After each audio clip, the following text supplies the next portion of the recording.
I'm Zed, and I'm going to talk about 3 pictures and 3 more. Let's talk about the elephant in the room. Sometimes I'm so funny that people forget I'm actually sexy. People actually forget that I can talk about something serious. Now, the most serious thing going on right now is the coronavirus, obviously. I just heard hours ago that the Southwest by South canceled their show this year. So I want to talk about 3 things that we need to going through this period. First, knowledge. It's not just knowledge about the coronavirus itself. It's also about the knowledge of our surroundings, of where we are, both in time and in space.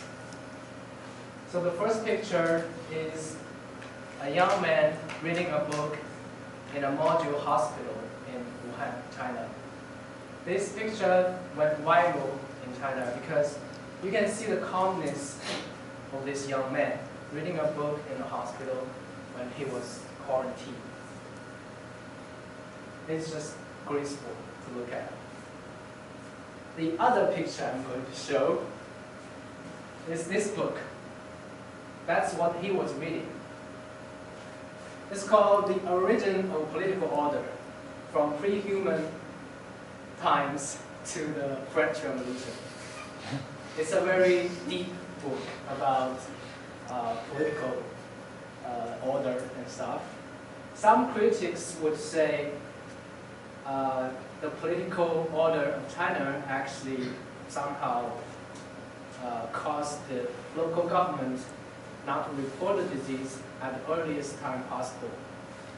Because it simply points out that there is a deadly virus could lead to punishment and criticism. So the local government does not have the incentive to report the disease at the first time. They would just like deal with it quietly and hope that nothing goes wrong.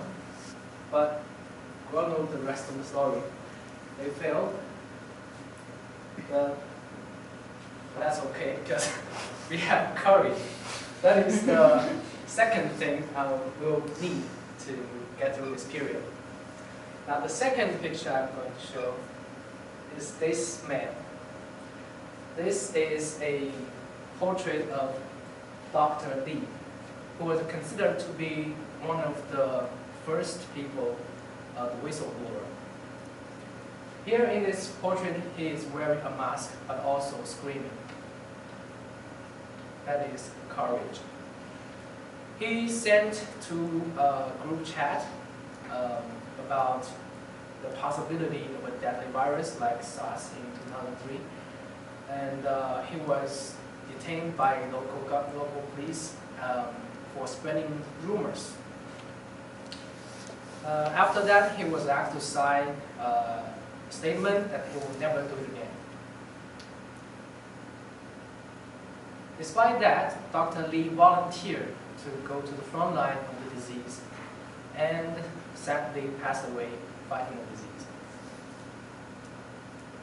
Now the second picture I want to show is this one. After the death of Dr. Li, there was a snow in Beijing. It went really big.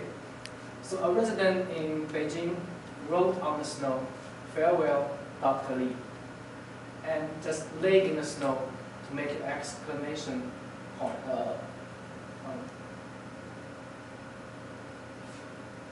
Now that's how we honor courage. During this period, we will need courage to get through all this. Now the third thing we need is hope. But before I talk about hope, I want to talk about hopeless. This picture really pissed me off the other day. So this is doctors waiting in queue to get the emergency resources in Wuhan.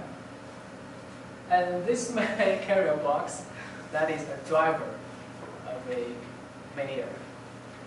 He just goes away like that and jumps the queue. It really made me angry. Now, I'm not so naive to think that any other nation in this world would have civilians have the same resources as the authority. But it's just wrong. And my anger is your hope. Because the anger of a powerful man is hope. Okay. Now, this is the hope that I'm talking about. This picture is taken by me when I was in New York on an Airbnb experience tour. So this little girl, she does not speak English at all. She speaks Spanish, and her name is Sierra. During the tour, it was snowing in New York. She just grabbed some snow and handed out to everyone in the group. I just thought at the moment that this little girl is pretty naughty. She was trying to pick up a fight, and everyone fight each other with snowballs. I think that's pretty naughty. But later, I talked to her mom, who speaks broken English. And I got to know that this is actually the first time ever little Sierra has seen snow. She thought the snow was something precious, so she would like to share it with everyone. Now that made my day, and that is hope. Hope is probably the second most beautiful thing in the world, besides me. And we will need hope to get through this virus thing. And that concludes my speech. Thank you.